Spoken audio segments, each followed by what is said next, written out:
Assalamualaikum warahmatullahi wabarakatuh. Salam Om Swastiastu, Namo Buddhaya, salam kebajikan, Rahayu Rahayu Rahayu. Perkenalkan, kami dari kelompok 1 PDB 86 ingin mempresentasikan proposal kami yang berjudul santoha.id, yakni kampanye anti kekerasan seksual di media sosial sebagai upaya pencegahan kekerasan seksual di lingkup dunia maya. Kemudian saya akan mengenalkan diri. Nama saya Ahmad Raihan Abdullah Yasin dari Fakultas Ilmu Sosial dan Ilmu Politik, Prodi Ilmu Politik. Saya Galur Nani Pratiwi dari Fakultas Kedokteran, Prodi Kedokteran. Saya Realita Revalina Putri dari Fakultas Ekonomi dan Bisnis, Prodi Ekonomi Pembangunan. Saya Rofa Asriata Jafar dari Fakultas Farmasi, Prodi Farmasi. Saya dari Frila Vidya Putri Wandra dari Fakultas Psikologi, Prodi Psikologi. Saya WM Satya Dharmasadana dari Fakultas Teknologi Maju dan Multidisiplin, Prodi Teknologi Sains Data. Judul yang kami angkat ini adalah judul dengan tema yang faktual dan aktual.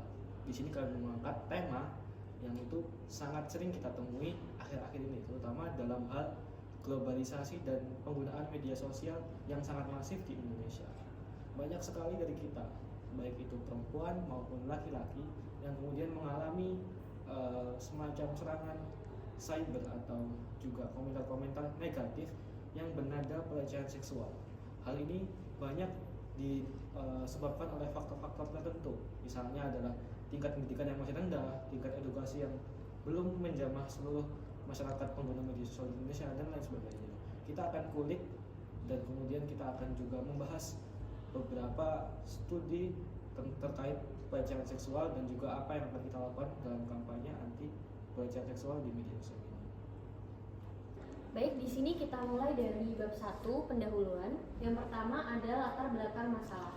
Nah, pelecehan seksual yang semakin marak serta yang dinormalisasi secara tidak wajar merupakan salah satu masalah yang mendapat perhatian di lingkungan masyarakat sekarang ini.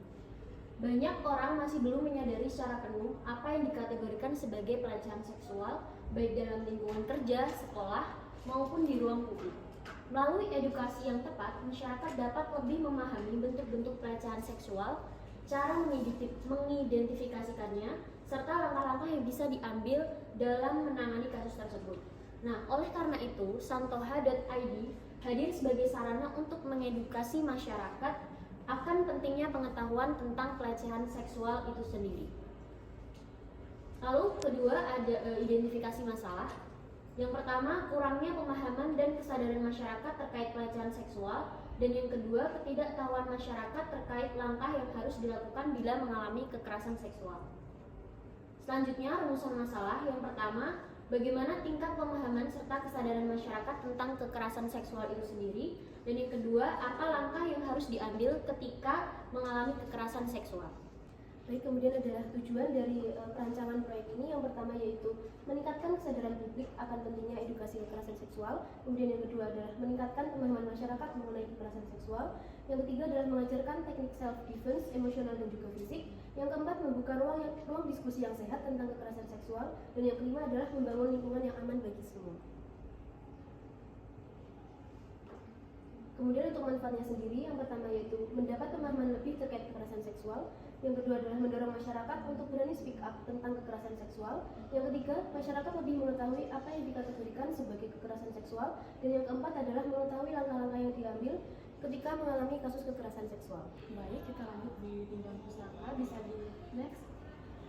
Oke, pengertian kekerasan seksual. Kekerasan seksual merupakan suatu tindakan kekerasan langsung, di mana tindakan tersebut melibatkan orang lain dalam aktivitas seksual yang tidak dikendaki, baik secara lisan ataupun perbuatan dilakukan seseorang untuk menguasai atau memanipulasi orang lain.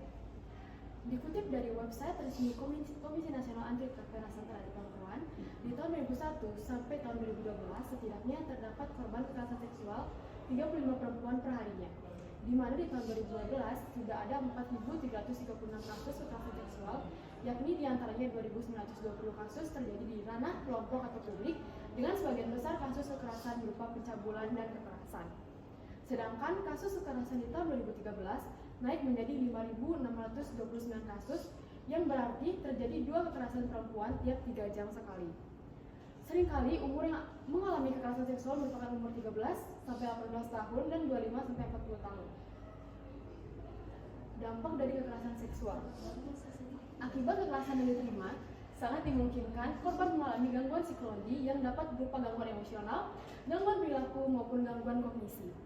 Gangguan emosional yang dimaksud yakni emosi yang tidak stabil dan berdampak pada mood memburuk.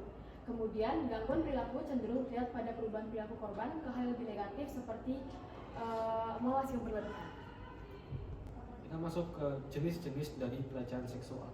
Jadi pelecehan seksual ini termasuk menggunakan siulan, kemudian main mata, ucapan bernuansa seksual, mempertunjukkan materi pornografi, dan keinginan seksual atau colekan atau sentuhan di bagian tubuh. Gerakan atau isyarat yang bersifat seksual sehingga mengakibatkan rasa tidak nyaman, kemudian juga ada tersinggung, merasa direndahkan martabatnya, dan mungkin sampai menyebabkan masalah kesehatan dan keselamatan. Ini menurut peneliti dari Zalianti 2018. Jadi pada intinya yang kami fokuskan di sini adalah jenis pelecehan seksual yang dalam lingkup yakni ucapan bernuansa seksual, khususnya di media sosial seperti di komentar Instagram, komentar TikTok, dan lain sebagainya. Selanjutnya, bab ketiga adalah metode penelitian. Yang pertama, ada jenis penelitian.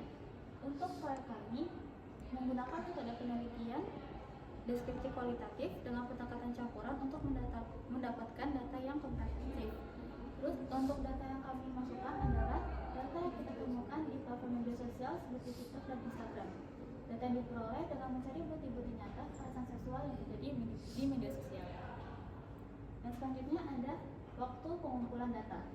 Seperti yang saya sebutkan sebelumnya, data yang kita temukan adalah dari media sosial, kasus yang terjadi di media sosial. Sehingga waktu pengumpulannya adalah selama proyek kami berlangsung, yaitu dari Kamis tanggal 24 Oktober 2024 sampai hari Kamis 12 Desember 2024. Selanjutnya mengenai sumber data. Jadi dalam penelitian kali ini, data primer yang kami ambil melalui observasi langsung di media sosial terkait terjadinya pelecehan seksual. Lalu data sekunder dikumpulkan melalui berbagai sumber seperti dokumentasi, buku, jurnal, situs, dan lain sebagainya yang dapat mendukung penelitian kali ini.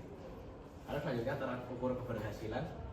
Yang pertama, pada penambahan pengetahuan dan kesadaran warganet, kami menargetkan setidaknya 600 pengikut di akun santuha.id dan juga 800 penonton rata-rata di konten reels pada akun Instagram tersebut. Kami mematok angka tersebut karena menurut kami angka tersebut sudah cukup besar dan sudah dapat memenuhi kriteria kami pada penelitian kali ini.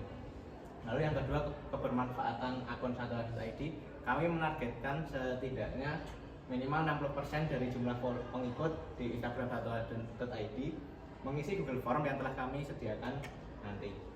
Nah, dalam isi tersebut setidaknya 80% dari pengikut akun santuha.id merasakan kebermanfaatan akun tersebut. Itu tadi yang bisa kami sampaikan dari kelompok 1 PDB 6. Jika ada yang kurang berkenan, mohon maaf. Kemudian itu adalah bagian dari usaha kami untuk meningkatkan riset dan penelitian di universitas kami. Wassalamualaikum warahmatullahi wabarakatuh.